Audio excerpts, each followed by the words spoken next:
आपल्यासोबत भाजपचे नेते प्रवीण दरेकर आहेत, आपण त्यांच्याशी बोलूयात. दरेकरजी, कल्याण डोंबिवली महापालिकेमध्ये महायुती म्हणून लढलात, पण आता सत्ता स्थापनेसाठी शिंदे सेनेसोबत मनसेचे नगरसेवक आहेत, ठाकरे सेनेचे 4 नगरसेवक येण्याची शक्यता आहे. तुम्हाला दूर सारलं जाऊ शकतं, हे भाजपला मान्य आहे का? नाही, या संदर्भामध्ये श्रीकांत शिंदे यांनी अत्यंत स्पष्टपणे भूमिका मांडलेली आहे हां.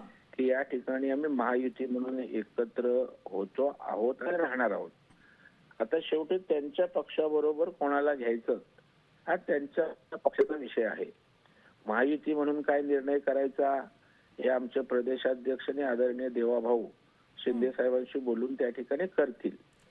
तथापि माननीय मुख्यमंत्र्यांची वारंवार भूमिका राहिलेली आहे की शहराच्या विकासासाठी जर त्या ठिकाणी काही लोक एकत्र येत असतील आणि ते शहर विकसित करण्यासंदर्भात शेवटी पक्ष वगैरे काय असतं, आपापल्या ठिकाणी विकासासाठीच लढत असतात, भांडत असतात.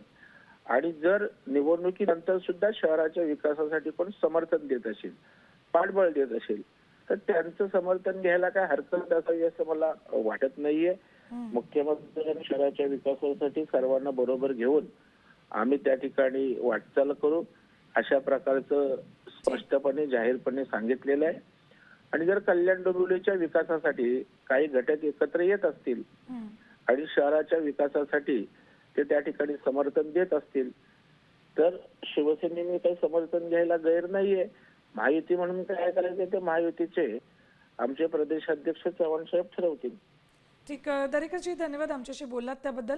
आपल्यासोबत भाजपचे नेते प्रवीण दरेकर होते.